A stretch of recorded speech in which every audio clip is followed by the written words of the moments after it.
Olá a todos, este é o canal Geopoliticando e vamos direto ao assunto, que hoje será tratar de quando os conservadores aprenderão que Elon Musk não está ao seu lado. Aliás, esse é o título de uma matéria do site The New American.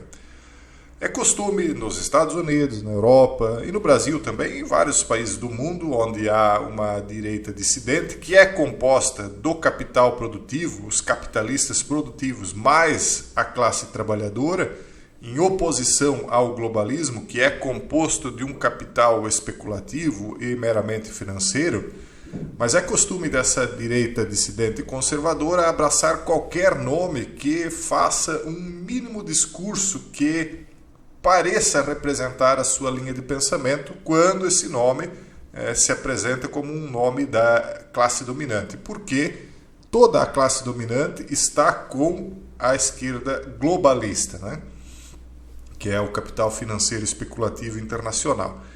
Então, carente de lideranças de renome internacional, aquele que fizer o discurso mais minimamente parecido com aquilo que a direita dissidente conservadora gostaria, esse nome acaba automaticamente alçado a um cabedal aí de liderança, né?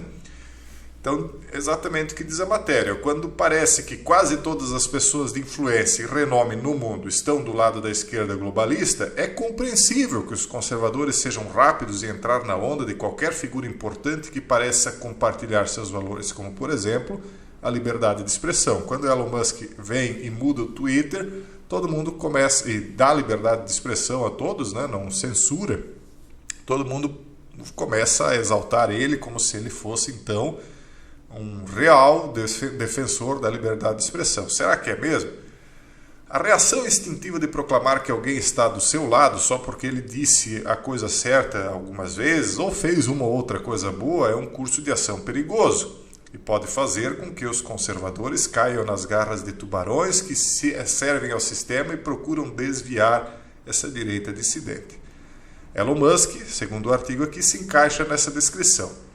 Ele atraiu seguidores entre a direita por fazer declarações de vez em quando que parecem se alinhar com o nosso lado do espectro político, diz aqui o artigo.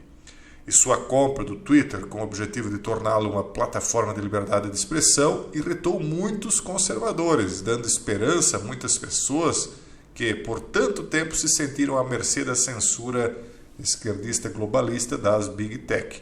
Porque desde o princípio, todas as plataformas de comunicação levaram as vozes conservadoras, não importa de que religião sejam, ou mesmo de pessoas que não fossem religiosas, ou cristãs, enfim, não interessa, todas elas ficaram à margem, né? Nunca foram promovidas, muitas acabaram em shadow ban, muitas acabaram perdendo seus canais, suas contas de Instagram, Twitter, etc. Então, desde o princípio, houve uma perseguição a esse pensamento, mesmo que não houvesse nenhum tipo de crime naquilo que fosse dito, enfim. E aí, então, finalmente alguém vem e diz, não, nós vamos dar liberdade de expressão a todos, e aí as pessoas abraçam essa pessoa, alguém, né, o Elon Musk, no caso, como se ele fosse um herói. Mas será que ele é realmente o herói que muitos acreditam que ele seja, um ícone da liberdade de expressão? O artigo aqui diz que não. Isso deve ser dolorosamente óbvio para qualquer um que esteja prestando o mínimo de atenção, que é aquilo que eu sempre chamo a atenção de vocês, né? Musk esteve envolvido com o Fórum Econômico Mundial, ele votou em Joe Biden em 2020, está promovendo o implante cerebral Neuralink. Só pelo fato de ele estar promovendo o Neuralink, as pessoas que tivessem um mínimo de QI já deveriam entender que ele faz parte da tecnocracia. Ele é talvez a pessoa que esteja mais à frente da tecnocracia, mais até do que o tio Bill. Só isso já bastava. E mais o restante todo. Então as pessoas são muito cegas, elas se agarram em crocodilo na esperança de que vire um tronco, né, quando estão se afogando. Essa é a verdade. Então ele promove o Neuralink, agora que o FDA liberou para testes em humanos, no caso, né, e sua escolha para liderar o Twitter como CEO da empresa é Linda Yaccarino, que preside um comitê também do Fórum Econômico Mundial e foi chefe de publicidade da NBC Universal, antes de se aceitar esse cargo no Twitter. Então, as pessoas que ele apoia, com quem ele se envolve, quem é que ele patrocina com dinheiro, já dizem tudo, né?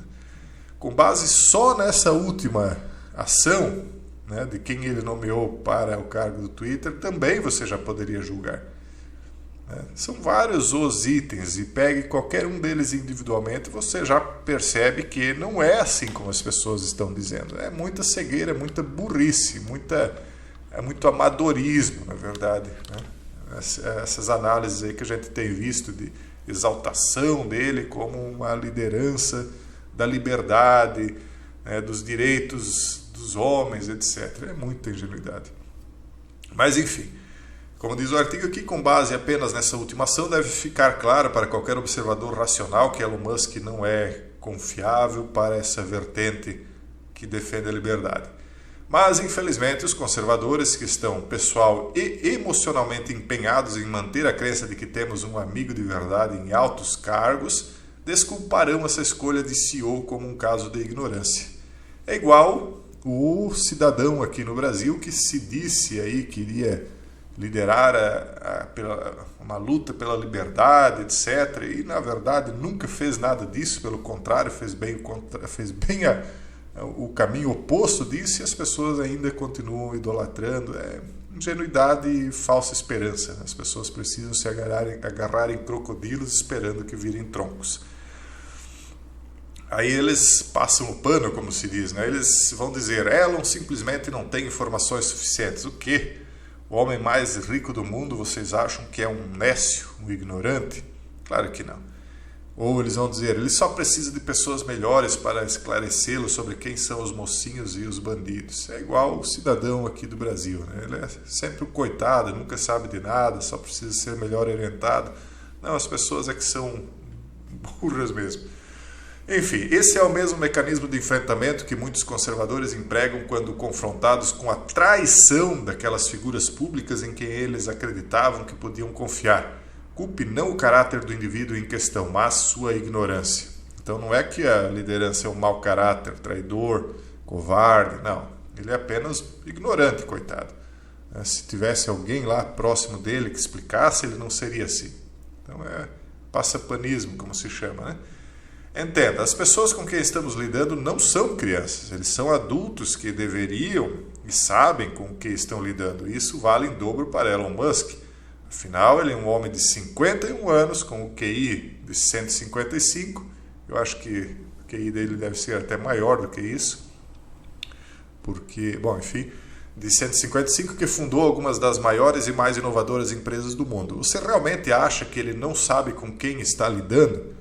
Que ele não sabe do que se trata o Fórum Econômico, que ele não entende quem é Biden e o que a agenda dos democratas está fazendo com a América e com o mundo por tabela, né? Existem apenas duas explicações para as ações de Elon Musk. Ou ele concorda com os globomarxistas, ou apoia sua agenda, ou é um imbecil absoluto com péssimo julgamento e incapacidade de se informar sobre questões importantes. Dadas as realizações de Musk na vida, a segunda opção é extremamente improvável. Um homem que alcançou o patamar que ele alcançou não pode ser um ignorante, né, pessoal? Uma pessoa que não saiba fazer julgamentos. Então, isso explica apenas uma possibilidade. Musk é outro insider comprado e pago. É uma dissidência controlada. Todo esse negócio de Elon Musk é semelhante ao que aconteceu com Tulsi Gabbard quando ela concorreu às primárias presidenciais democratas de 2020.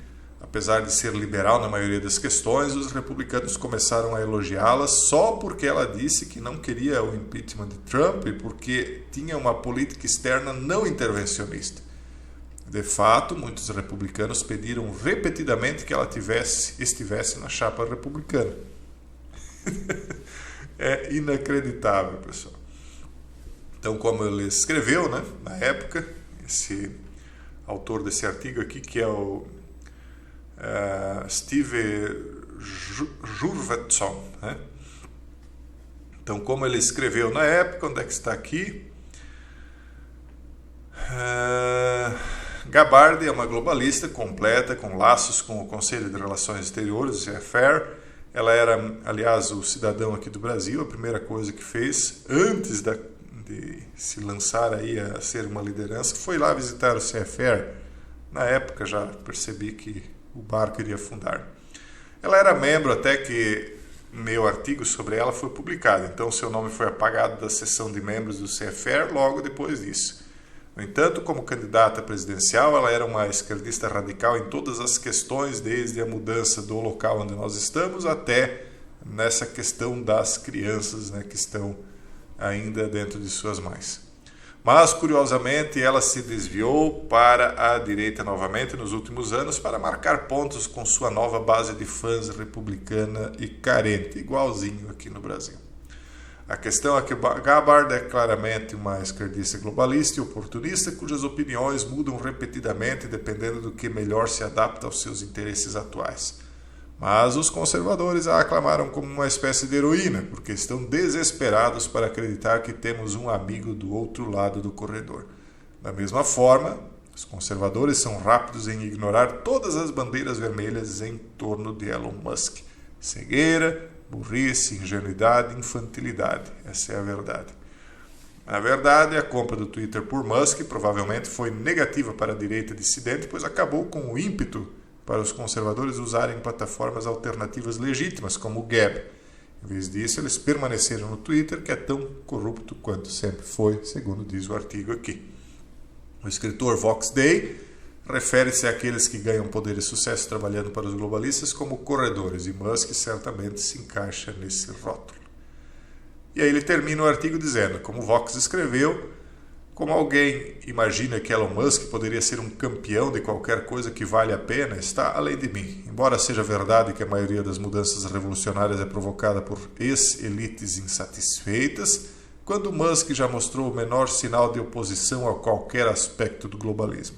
Quando é que ele realmente se opôs a algo que está aí? Desculpa, o artigo acho que é desse Luiz Miguel, não é daquele um lá de cima.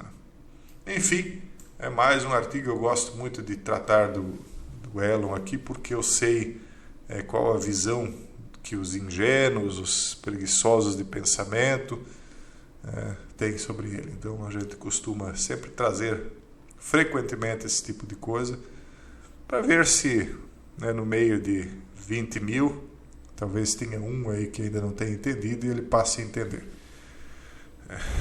É isso, pessoal. Um forte abraço a todos e até o próximo vídeo, se Deus quiser.